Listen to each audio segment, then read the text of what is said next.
अस्सलाम वालेकुम वरहमतुल्लाहि वबरकातुहू। दोस्तों, आज की वीडियो में हम बात करेंगे कि जब एक इंसान या जिन की मौत होती है तो उसके जिस्म का ठिकाना तो कब्र होती है, लेकिन रूह उसके जिस्म के साथ नहीं होता। अब सवाल ये है कि रूह का ठिकाना क्या है। तो दोस्तों, अल्लाह ने रूह के लिए एक ठिकाना बनाया है जिसमें क़यामत तक के लिए तमाम इंसान व जिन की रूह को रखा जाता है। दुनिया और आखिरत के बीच एक और आलम है जिसको बरज़ख कहते हैं। मरने के बाद और क़यामत के पहले तमाम इंसान और जिन को अपने अपने मर्तबा के लिहाज से, यानी उन्होंने जो नेकियां की या गुनाह किया उसके लिहाज से बरज़ख में रहना होता है। और ये आलम यानी बरज़ख हमारी दुनिया से बहुत बड़ी है। दुनिया बरज़ख के मुकाबले में ऐसी है जैसे माँ के सिकम में एक बच्चा।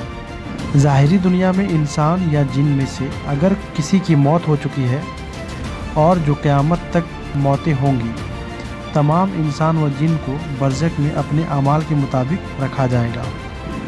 अगर किसी ने दुनिया में भलाई की थी वो आराम से रहेगा, लेकिन अगर किसी ने दुनिया में गुनाह किया था तो वो बेइंतहा तकलीफ़ में रहेगा। ये अमाल पर है कि कौन कितना नेक था और कौन कितना गुनाह में मुब्तला था।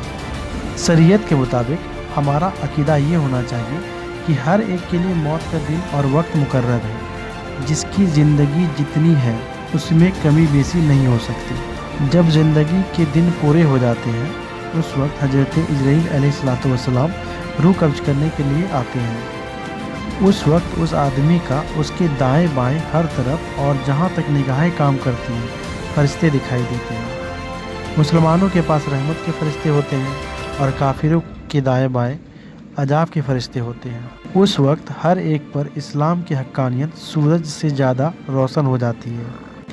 उस वक्त अगर कोई काफिर ईमान लाना चाहे तो उसका ईमान नहीं माना जाएगा, क्योंकि वह इस्लाम की हक्कानियत देखकर ईमान लाना चाहता है और हुक्म ईमान बिल गैब की है, यानी बेदेखे ईमान लाने का। और अब गैब यानी बिना देखे ईमान लाया नहीं गया, लिहाजा ईमान कबूल नहीं की जाएगी। मरने के बाद भी रूह का रिश्ता इंसान के बदन के साथ वैसे ही कायम रहता है जैसा कि उसके ज़िंदा होने पर था। रूह भले ही बदन से अलग हो गई, मगर बदन पर जो बीतेगा रूह को पता चलेगी और रूह पर उसका असर ज़रूर पड़ेगा। जैसे दुनिया में जब किसी की बदन पर किसी चीज़ का असर होता है तो असर रूह पर भी होता है। बरज़ख में मौत के बाद असर और भी ज़्यादा होता है। इंसान जब अपनी दुनिया की ज़िंदगी में ठंडा पानी, ठंडी हवा, नरम बिस्तर या आराम देने वाली सवारियाँ अपने इस्तेमाल में लाता है तो इन चीज़ों का असर जिस्म पर भी पड़ता है, मगर आराम और राहत रूह को मिलती है। ऐसे ही जब इंसान गर्म पानी, गर्म हवा, सख्त बिस्तर और तकलीफ़ देने वाली सवारियाँ इस्तेमाल में लाता है तो उसकी गर्मी और शक्ति का असर इंसान के जिस्म पर भी पड़ता है और तकलीफ़ रूह को भी होती है। जो चीज़ इंसान के जिस्म पर असर करके रूह को आराम और तकलीफ़ का सबब बनती है, रूह की तकलीफ़ और आराम इन्हीं असबाब पर मौकूफ़ है। बल्कि कुछ ऐसे सबब भी हैं जिनका इंसान के जिस्म से कोई ताल्लुक़ नहीं, जैसे कि कभी इंसानी रूह को खुशी होती है और कभी गम, और जाहिर है कि इन चीज़ों का ताल्लुक़ इंसानी जिस्म से कुछ भी नहीं, बल्कि रूह के लिए आराम और तकलीफ़ के ये असबाब अलग से हैं। तो दोस्तों, आज की ये इल्मी वीडियो यहीं पर ख़त्म होती है।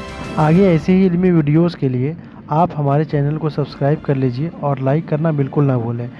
साथ ही और भी लोगों तक ये इल्मी वीडियो पहुंचाने के लिए शेयर कर दीजिए। मिलते हैं ऐसी ही एक और इल्मी वीडियो के साथ। अल्लाह हाफिज़।